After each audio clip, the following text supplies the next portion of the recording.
Hi again, everybody. In this video tutorial, I'm going to walk through the process for moving Adobe Premiere Pro projects back and forth between versions, because many of you are running into that with your projects. You've got maybe a new version of Creative Cloud on your personal computer, and then we're using a slightly older version in the lab, and then we even have Creative Suite. We have CS6 installed in a lot of our campus labs and facilities like the MLC. So this will show you how to move it forward to a new version and also how to take a project backwards to an older version. The process of moving it forward, bumping up to a new version, is actually pretty easy. Adobe wants you to use the newer version, so they make that pretty easy. So I'm going to open up my hard drive and pull up a project and just walk you through it. So I'm going to get into my Premiere Edit projects for 2014, and I'm in September. And let's just use that SeaWorld example again. Let me show you something I did first, though. In my project file area, in my subfolder for that, I went ahead and made a CC folder. That's for the current sort of Creative Cloud version. I made a CC 2014 because I want to bump that project up to the brand new Creative Cloud, so moving sort of forward or promoting, that's easy. But let's say I also want to take it and move it backwards to this CS6 version, the older version of the software. That takes a few extra steps, and let's just do both. Let's start with the easy one first. We'll take this project, open it up, and it's going to tell me that, hey, that's from an older version of Creative Cloud, and now that I've installed the new version, what do I want to do? So let's see what happens with Premiere. Okay, it's pretty simple actually. It just opens up the project screen. It says, just convert this project. It was saved from a previous version and you need to convert it to the new version. So Adobe will handle all that for me, and that's simple enough. And by default, it says, do you want to name it SeaWorld_1, like give it kind of a new version name?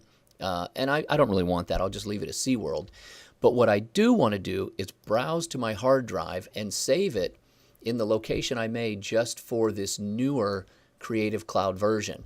I want to be very careful on my drive and save my projects in a folder for that. So within project files, I want a folder for Creative Cloud 2014, CS6. That way I kind of know where all the different versions are. So what we're going to do is in this destination folder, we're going to pick the new 2014. So let's open that and say, yeah, that's where I want you to put this new conversion. Hit choose, hit OK, and Premiere is going to do the rest. It's going to just open up Creative Cloud, the new version, and throw my project right in there, and everything will come up just how I left it. All my bins are there, B-roll, sequences, SOTs, everything. I can just open up a sequence just to double check, and everything is in place just like I left it. So that's good. It's got all my tracks, everything laid in. Notice that everything's blue, or most of these numbers are blue in the new version. The playhead indicator position, the playhead itself is also blue. These tabs are sort of a bright blue, and the little trim border is blue around each window that you click in. So if you're watching my older video tutorials, I keep talking about the yellow number, the yellow playhead. Well, all of it's blue now. So if you have moved into the brand new version, this is what you will see. All right, well, that was simple enough. Well, let's say now we want to take this project and now we want to roll it back because we have to go over to the MLC to finish editing, or we're going to go down to the newsroom in CS6. So let's take this brand new project. I'll close these bins just for the sake of simplicity. And I want to make sure that I have only the project folder, the big project selected for SeaWorld, the project window. There we are. And what we're going to do here is we're going to do an export.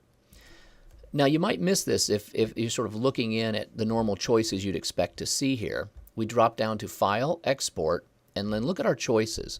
One of them says Final Cut Pro XML. That's actually what we're going to use. So this was built for people that wanted to go back and forth between Final Cut Pro and Premiere Pro and move their projects between the two programs. We're going to actually use that. So what it's going to do is create an XML file. It's going to compress all this information about the project, all the timeline settings, the bins, the sequences, the clips, all that stuff, and put it into an XML. So what I'm going to do is into my project files, remember, I made a CS6 folder. So I'm going to put this in my CS6, the little XML file. Let's save it there. Okay. Now it's going to take a few seconds. Good. That's over. So it exported all this information into that XML. So now I can close this new version of Creative Cloud. And I'm going to go back into my applications and find my old CS6. I did keep this on my computer. So CS6 is right here. So here's the old version of Premiere. And when it comes up, I'm going to start a brand new project. So this is the tricky part. So just bear with me on these steps. At least we've already exported out of Creative Cloud. And this will take a second to open. And when it does, I'm just going to go back to the old system of starting a new project. And here we go. I just choose the little new project.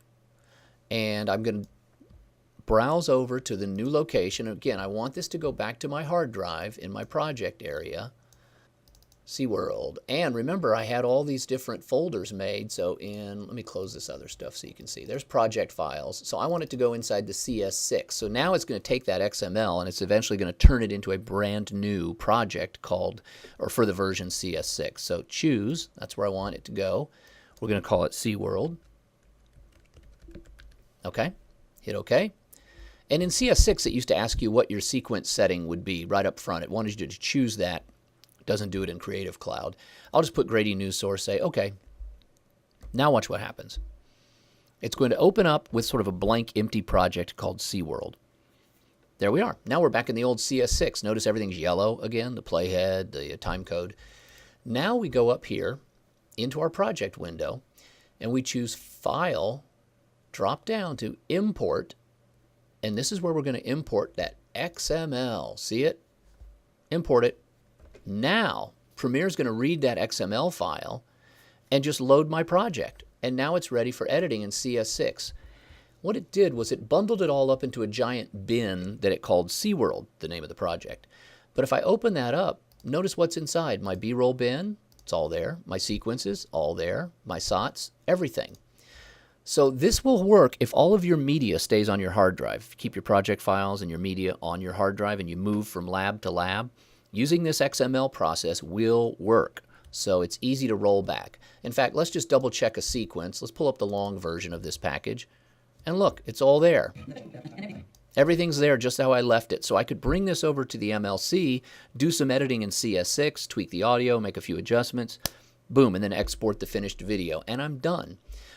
So that's what you can do, is this little import-export process will work, and it will allow you to move back and forth between these different versions of Premiere that you are going to encounter when you're working on these projects.